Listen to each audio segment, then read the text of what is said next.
ஏசாயா தீர்க்கதரிசியின் புத்தகம் 40ஆம் அதிகாரம், புக் ஆஃப் ஐசையா சாப்டர் 40, 29ஆம் வசனம். சோர்ந்து போகிறவனுக்கு அவர் பலன் கொடுத்து சத்துவம் இல்லாதவனுக்கு சத்துவத்தை பெருக பண்ணுகிறார். இன்னைக்கு ஆண்டவர் நம்மோடு பேசுகிற வார்த்தை என்னன்னு கேட்டா, சோர்ந்து போகிறவனுக்கு அவர் பலன். கர்த்தருடைய பிள்ளைகளே, இந்த சோர்விலிருந்து எப்படியா நான் வெளியே வர்றது? இப்போ ஒரு காரியத்துக்காக ஜெபம் பண்ணுறோம், அது சக்ஸஸ் ஆக மாட்டேங்க, உடனே நமக்குள்ளே வந்துடும், ஒரு சோர்வு வரும். அதுக்கு ஏற்ற மாதிரி தான் நம்ம வீட்டில் 2 பேரை சாத்தான் செட் பண்ணுவான். அவங்க சொல்கிற வார்த்தை இன்னும் நமக்கு என்ன உண்டாகும்? சோர்வை உண்டாக்கும். அப்போ இந்த சோர்வின் ஆவியிலிருந்து நம்ம எப்படி வெளியே வர்றது? நம்பர் 1, 2 கொரிந்தியர் 4ஆம் அதிகாரம், 2 கொரிந்தியர் 4ஆம் அதிகாரம் முதல் வசனத்தை வாசிங்க. இப்படிப்பட்ட ஊழியங்களை உடையவர்களாக நாங்கள் இரக்கம் பெற்றிருக்கிறபடியால் சோர்ந்து போகிறது இல்லை. இப்படிப்பட்ட ஊழியத்தை உடையவர்களாகி நாங்கள் இரக்கம் பெற்றிருப்பதால் சோர்ந்து போகிறதில்லை. எல்லாம் நிமிர்ந்து சொல்லுங்க இந்த வார்த்தையை. இரக்கம் பெற்றால் சோர்வை மேற்கொள்ளலாம். இந்த இரக்கம், அதுக்கு பேர் இங்கிலீஷில் mercy.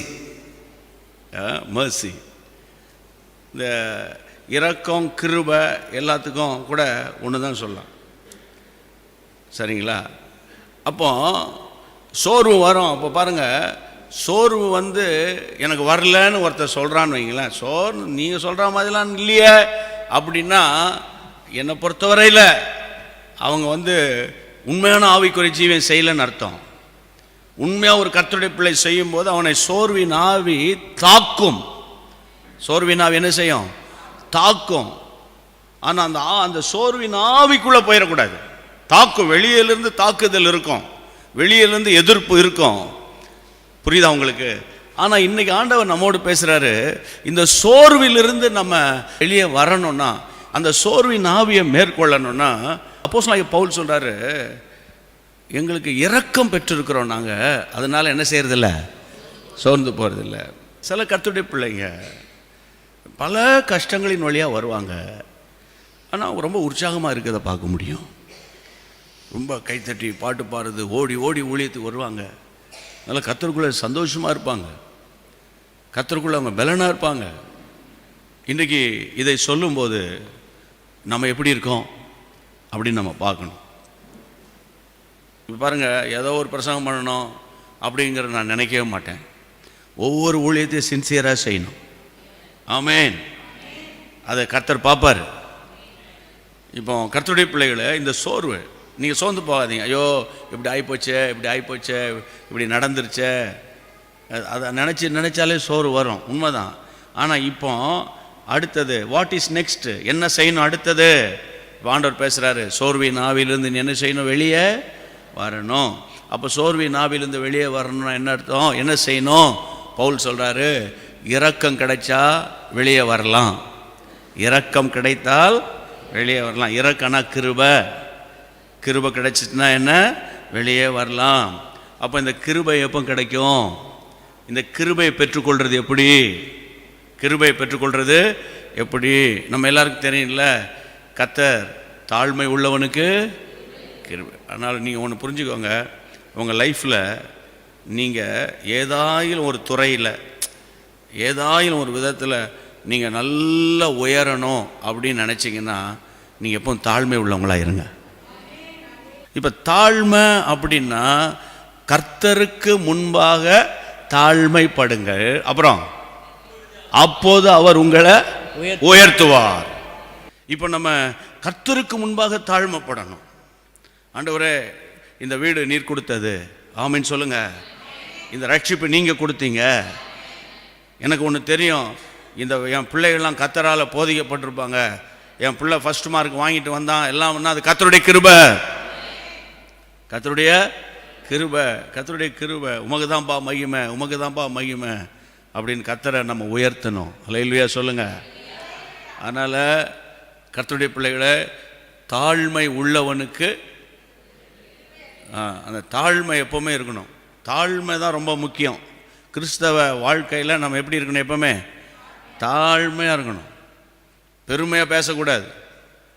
பெருமைக்காரனுக்கு கர்த்தர், முழு பைபிளில் பார்த்தீங்கன்னா கர்த்தர் எதிர்த்து நிற்கிறார்ன்ற வேர்டு எங்கேயுமே வரல. ஆனால் இந்த ஒரு இடத்துல தான் வருது. அவருக்கு யாரை கண்டா பிடிக்காது? பெருமைக்காரனை கண்டா பிடிக்காது. பெருமைக்காரனை கண்டா பிடிக்காது. ஆனால் இன்றைக்கு ஒன்று கர்த்தருடைய நாமத்தினாலே சொல்கிறேன், கிருபையை நம்ம பெற்றுக்கொள்கிறதுக்கு முதல் ஸ்டெப் என்னது? தாழ்மை. ஒவ்வொரு நாளும் ஒவ்வொரு காரியத்தை தோத்துறோம் சொல்லிக்கிட்டே இருந்தால் அந்த கிருபை என்ன செய்யும்?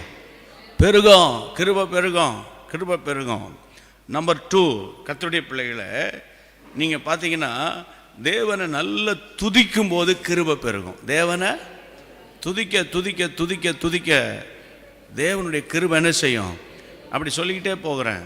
அடுத்தது, அதாவது அவருடைய கிருபைகள் காலைதோறும் புதிதாக இருக்கிறது.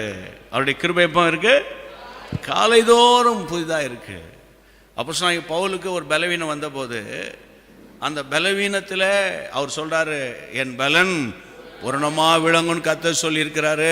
அந்த இடத்துல ஒரு வார்த்தையை ஆண்டவர் சொல்றாரு, என் கிருபை உனக்கு போதும். ஹல்லேலூயா. அப்போ ஏதோ ஒரு பலவீனம் உங்களுக்கு இருக்கு பாருங்க. ஒரு பலவீனம் இருக்கா? ஏதாவது ஒரு பலவீனம் வருது போகுது, இருக்கா இல்லையா? ஐயோ பலவீனம் வந்துச்சு, எனக்கு மனுஷனாக பிறந்தா ஏதாவது ஒரு பலவீனம் வரும் போகும். ஆனால் அந்த பலவீனத்தின் மத்தியிலும் நம்ம இன்னைக்கு கர்த்தருடைய சமூகத்தில் இருப்பதான் கிருபை. கையை வைத்து ஆமென் சொல்லுங்க. அப்போ நல்ல கவனிங்க கர்த்தருடைய பிள்ளைகளே. வேதத்தில் நான் இருந்து சொன்ன, தாழ்மையாக இருக்கும்போது, துதிக்கும் போது, அல்ல கர்த்தரை காலையில் தேடும்போது ஆண்டவருடைய கிருபை நமக்குள்ள பெருகிக்கிட்டே இருக்கும். கிருபை என்ன செய்யும்? லூக்கா 18:1, சோர்ந்து போகாமல் எப்பொழுதும் ஜெபம் பண்ண வேண்டும் என்பதை குறித்து அவர்களுக்கு அவர் ஒரு உவமையை சொன்னார். இப்ப பாத்தீங்கன்னா, இப்ப நான் பேசுற செய்தி ஒரு பயங்கரமான ஒரு ஆழமான பிரசங்கம் இல்லை. ஆனா இது இந்த நேரத்துக்கு ஏற்ற பிரசங்கம். ஆமென் சொல்லுங்க. நம்ம பாத்தீங்கன்னா நிறைய ஆழமான பிரசங்கம்லாம் கேட்டிருப்போம். கேட்டு பார்த்தீங்கன்னா நல்லா கவனிங்க கர்த்தருடைய பிள்ளைகளை. ஆனால் சமீப காலத்தில் ரொம்ப சோர்ந்து போயிடுவோம். ஆனால் இன்னைக்கு ஆண்டவர் சொல்றாரு, சோர்ந்து போகாமல் இருக்கணும்னா முதல்ல கிருபையை சார்ந்துக்கொள். ரெண்டாவது, சோர்ந்து போகாமல் இருக்கணும்னா இந்த வசனம் சொல்லுகிறது, சோர்ந்து போகாமல் எப்போதும் ஜெபம் பண்ணணும். அப்படின்னா என்ன அர்த்தம்? அப்படின்னா நல்லா கவனிங்க, நீங்கள் ஜெப சிந்தை உள்ளவர்களாகவே இருக்கணும். கிச்சனில் வேலை செஞ்சால் கூட பரிசுத்த ஆவியானவருக்குள்ளே நீங்கள் ஸ்தோத்திரம் பண்ணிக்கிட்டே இருக்கணும். ஆமென். அபிஷேகம் பெற்றவங்க டங்ஸ் பேசிக்கிட்டே இருக்கணும், அந்நிய பாஷையில் அப்படியே ஸ்தோத்திரம் பண்ணிக்கிட்டே இருக்கணும். புரியுதா உங்களுக்கு? அப்போ ஆண்டவரை துதித்து பாடலாம். சில நேரத்தில் சில வசனங்களை ப்ரொனவுன்ஸ் பண்ணலாம். வசனம், என் கிருபை உனக்கு போதும் என்று சொன்னவரே உமக்கு மகிமை உண்டாவதாகப்பா. ஆமென். அல்லேலூயா. கையை வைத்து ஆண்டவரை ஸ்தோத்திரம் பண்ணுங்க. ஆமென் சொல்லுங்க. ஏசாயா 40:31, கர்த்தருக்கு காத்திருக்கிறவர்களோ புதுபலன் அடைந்து கழுகை போல செட்டைகளை அடித்து எழும்புவார்கள். அவர்கள் ஓடினாலும் இளைப்படையார்கள், நடந்தாலும் சோர்ந்து போகார்கள்.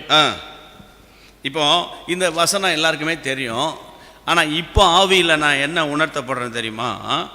இந்த வசனத்தின் முதல் பாகம் தான் இப்போ முக்கியம். அது என்னது?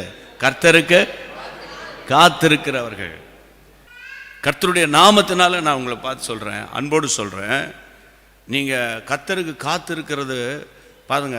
பைபிளில் ஒரு வசனம், அதாவது நெடுநாள் காத்திருப்பது இருதயத்தை இழைக்க பண்ணும். உண்மையாக அதை ரொம்ப நெடுநாளாக ஒரு புருஷன் ரட்சிக்கப்படலன்னு வைங்க, அது போல் ஒரு குடிகாரன் ஒரு வீட்டில் இருந்தான்னு வைங்களேன், அதை மாதிரி ஒரு வாழ்க்கை வேறு ஒன்றுமே இல்லை. தெரியுமா உங்களுக்கு? அது மாதிரி ஒரு பலவீனம், ரொம்ப ஓயாமல் பலவீனம் இருந்தால் அது மாதிரி ஒரு பிரச்சனை வேறு ஒன்றுமே இல்லை, கிடையாது. நான் என்ன சொல்கிறேன், கர்த்தருக்கு காத்திருக்கும் போது நம்ம யாரை தேடி போகிறோமோ அவன் நமக்கு முன்னால் வந்துடுவான். கையை வைத்து கர்த்தரை ஸ்தோத்திரம் பண்ணுங்க.